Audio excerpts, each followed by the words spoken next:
Bem-vindo, aventureiro!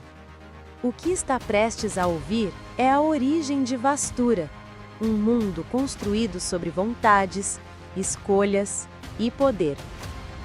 Mas vale lembrar, este sistema ainda está em constante crescimento. Tudo o que você verá aqui faz parte da versão atual de Vastura e pode sofrer ajustes no futuro. Mundos vivos evoluem e Vastura não é diferente. Agora, acomode-se, respire fundo e prepare-se para mergulhar na história que antecede todas as outras.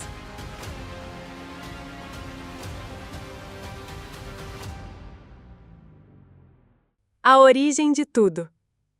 No princípio, só havia silêncio. Nem deuses, nem estrelas. Apenas um vazio tão profundo que até o tempo se recusava a nascer. Mas então, 3 vontades despertaram. Não tinham forma, nem rosto, mas queriam criar. Do domínio nasceu o controle, do instinto veio a força, e da devoção brotou o propósito. Juntas, essas vontades moldaram o mundo, não com mãos, mas com puro fluxo primordial. Assim, surgiu Vastura. Um mundo onde a mana pulsa em cada ser vivo, onde as escolhas moldam o destino e onde cada passo ecoa por eras esquecidas. Quando domínio, instinto e devoção se reconheceram, a realidade tomou forma. O fluxo deixou de girar em caos puro. Começou a seguir padrões, ritmos, curvas. Montanhas surgiram da pressão entre vontades, oceanos das oscilações de energia. Céus e estrelas foram pintados com vibrações da própria mana. E então, da terra moldada e do céu encharcado de fluxo, nasceu a vida. Mas nem toda vida era igual. A maioria apenas absorvia a mana como quem respira, sem notar, até que alguns despertaram. Os que expeliam a mana moldando o invisível com a vontade, tornaram-se os manipuladores.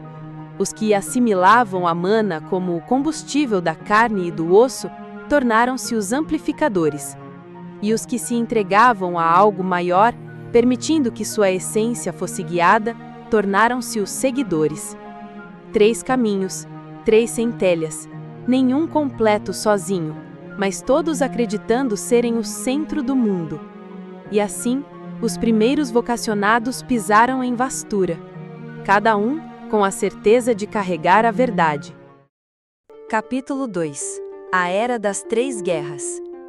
No início, eles viviam juntos, manipuladores, amplificadores e seguidores. Dividiam as mesmas vilas, os mesmos mercados, as mesmas dúvidas. Tentavam, cada um à sua maneira, encontrar o próprio lugar no mundo. Mas poder nunca aceita igualdade por muito tempo. Os manipuladores, com sua capacidade de moldar o mundo com a própria vontade, começaram a se impor. Construíram academias, reinos arcanos e redesenharam as leis da realidade como se fossem donos do fluxo. Os amplificadores recusaram. Com os próprios corpos como armas, se ergueram contra qualquer tentativa de controle. Quando os decretos proibiram certas técnicas, eles responderam com o que sabiam fazer melhor: força. Já os seguidores tentaram unir. Ofereceram rituais de paz, tratados, harmonia espiritual, mas fé não forçada assusta, e logo passaram a ser vistos como manipuladores disfarçados. A guerra começou com palavras e terminou com o mundo rasgado em 3 continentes, não só por mares, mas por ideias que jamais iriam coexistir. A Segunda Guerra, a corrupção dos fundamentos. O mundo estava dividido, mas a distância não trouxe paz, só criou novas formas de conflito. Vieram os espiões, sabotagens silenciosas e a quebra de limites. Os manipuladores criaram os primeiros talentos corrompidos, forçando a mana além da sanidade. Os amplificadores fundiram corpos com energia bruta, criando aberrações. E os seguidores começaram a forjar deuses menores, buscando poder sem fé legítima. O fluxo quebrou. A própria realidade tremeu e surgiram as zonas corrompidas.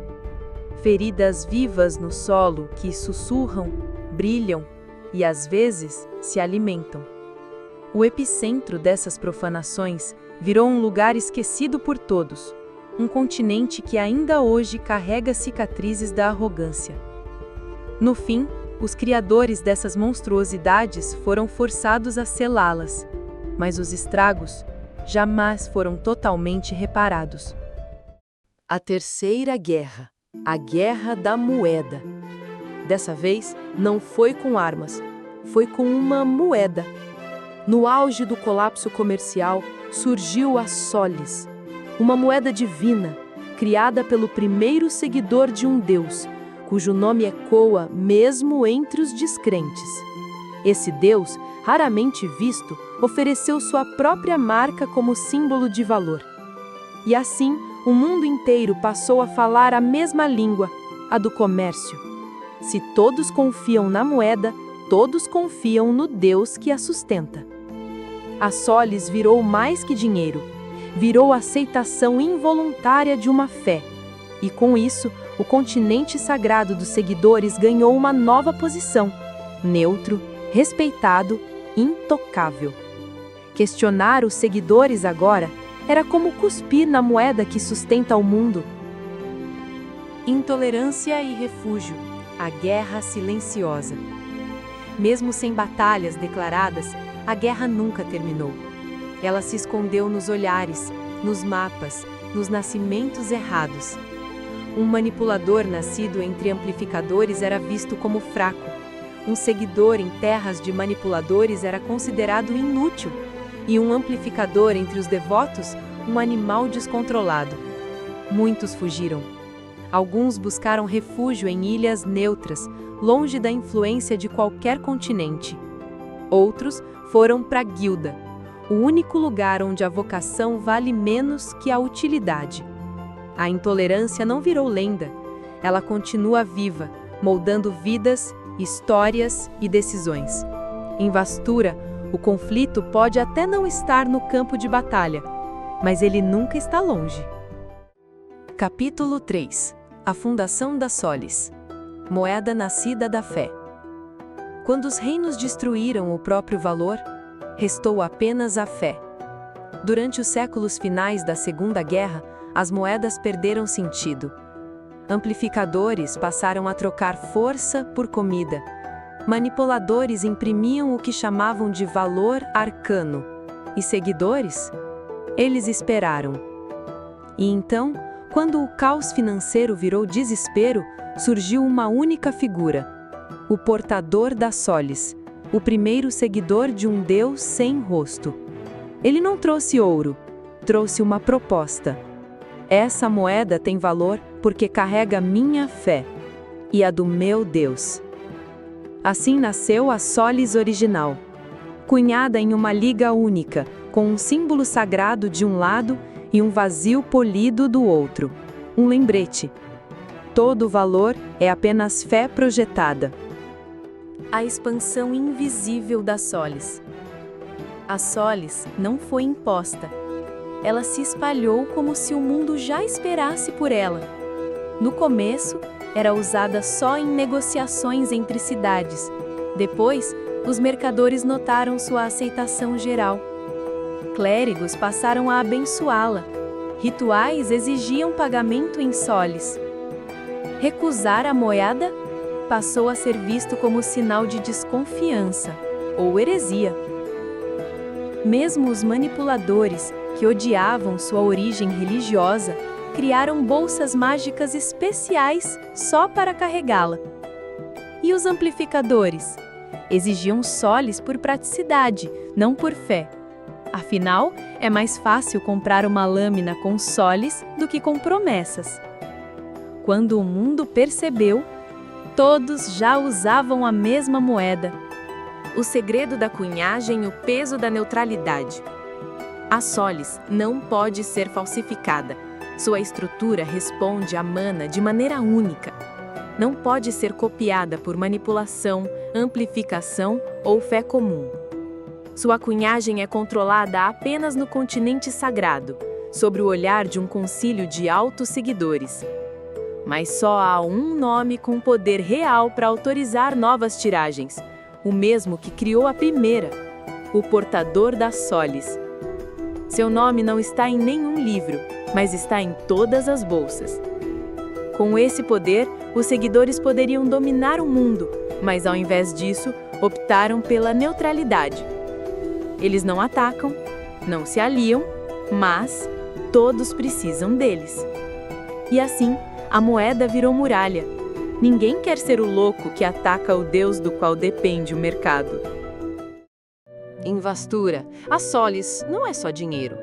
Ela é ferramenta, selo e santuário. Cada moeda possui resíduos de mana consagrada, que podem ser detectados por catalisadores sagrados. A Solis pode ser usada como componente em rituais, contratos mágicos, selos de proteção, pactos de sangue. Não é só moeda, é compromisso físico com algo invisível. Algumas versões antigas da Solis ainda carregam a assinatura oculta do portador original. Raras, valiosas, amaldiçoadas, segundo alguns. E por isso, onde há Solis, há fé, mesmo que quem a use não acredite em nada. Capítulo 4. A ascensão da guilda. Uma presença sem origem. Ela não nasceu, ela simplesmente apareceu. Ao contrário dos manipuladores, amplificadores ou seguidores, a guilda não surgiu de guerras, deuses ou explosões de mana. Ninguém sabe quando ela começou. Ninguém se lembra de quem a fundou. Mas quando o mundo quebrou, ela estava lá, preenchendo as rachaduras. As primeiras menções surgem durante a Segunda Guerra.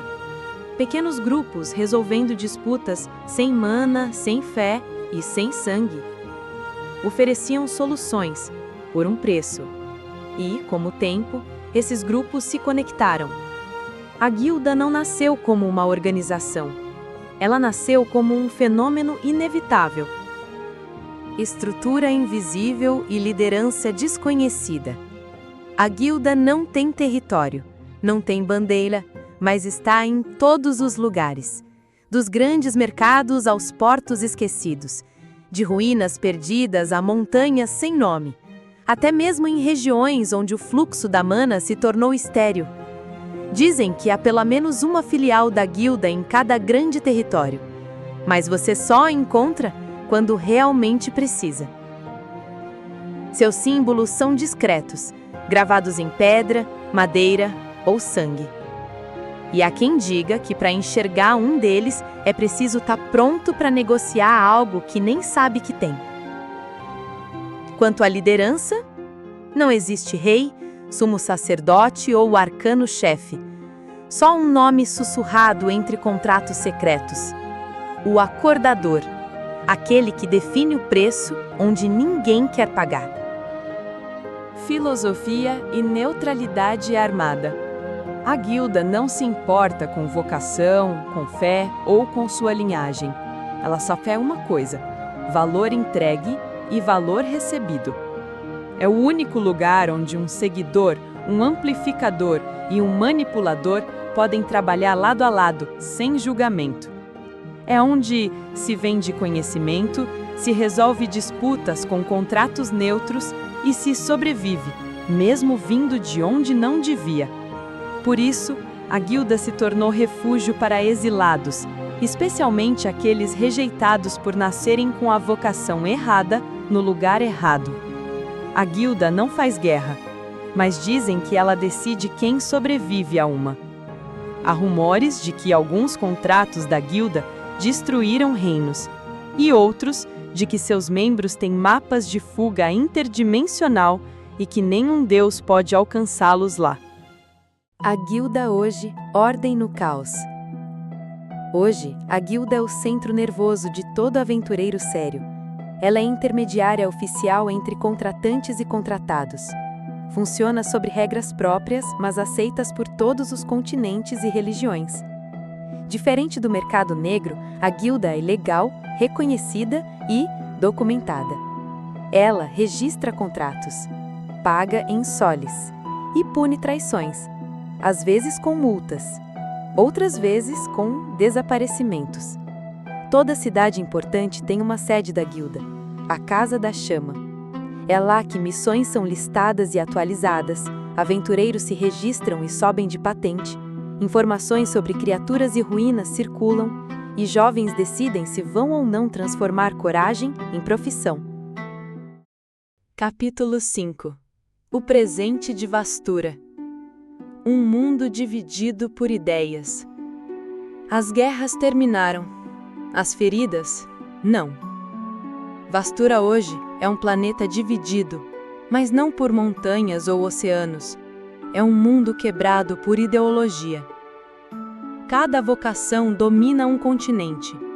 Cada continente carrega um orgulho antigo, uma desconfiança antiga e cicatrizes que nunca deixaram de sangrar. A paz que existe é tensa, quase fingida. E no fundo, todos sabem, basta um empurrão. Os 3 grandes continentes, Éteros, o reino dos manipuladores, um continente de conselhos arcanos, academias e controle. Ordem, conhecimento e estrutura são suas bandeiras. Muitos ali acreditam que o mundo deveria ser moldado por lógica e mana pura. Mas fora dali, são vistos como arrogantes e frágeis. Gran Tor, as terras quebradas dos amplificadores. Um lugar onde não existe rei, só clã, arena e sobrevivência. A força dita quem manda, e quem não evolui é deixado para trás. Em Éteros, chamam esse povo de bárbaros irracionais.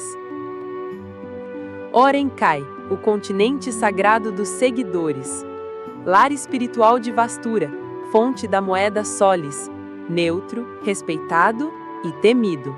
Seus templos não fazem guerra, mas todos sabem que se Orencai se mover, o mundo inteiro escorrega.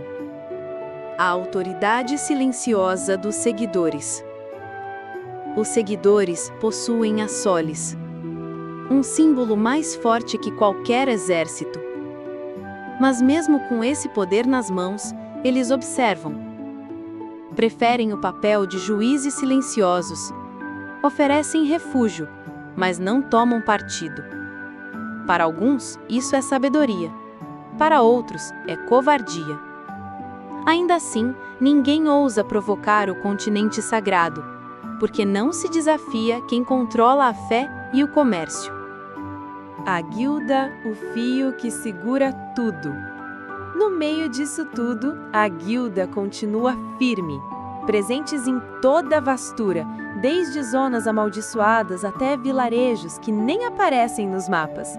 Eles oferecem missões, contratos e informação, e mais importante, um espaço onde as vocações cooperam. Talvez pela única vez, seguidor, amplificador e manipulador andam lado a lado. Ou fingem isso, até onde o contrato permite. Os nascidos no lugar errado. Mas nem todos se encaixam nesse quebra-cabeça. Alguns nasceram onde não deveriam. Manipuladores entre clãs brutais, vistos como inúteis. Amplificadores em cidades mágicas, tratados como feras. Seguidores, vistos como fanáticos espiões onde quer que pisem. Muitos fogem. Procuram as ilhas neutras, os arquipélagos distantes, os pontos sem domínio. Locais que viraram refúgio e também fogueira de revoltas. E cada nova fuga é mais um sinal de que a estabilidade não passa de disfarce. Sinais de um novo despertar. E enquanto o mundo finge paz, o submundo volta a sussurrar. Fragmentos de Umbra estão surgindo onde nada mais deveria existir. Grupos secretos falam da criação de novos deuses. Talentos corrompidos são usados às claras e ninguém reage. Alquimia profana, culinária proibida e itens não registrados estão voltando. E assim, uma nova verdade começa a ecoar. As 3 guerras terminaram, mas não há paz. Apenas silêncio. Este é o mundo onde você está prestes a viver.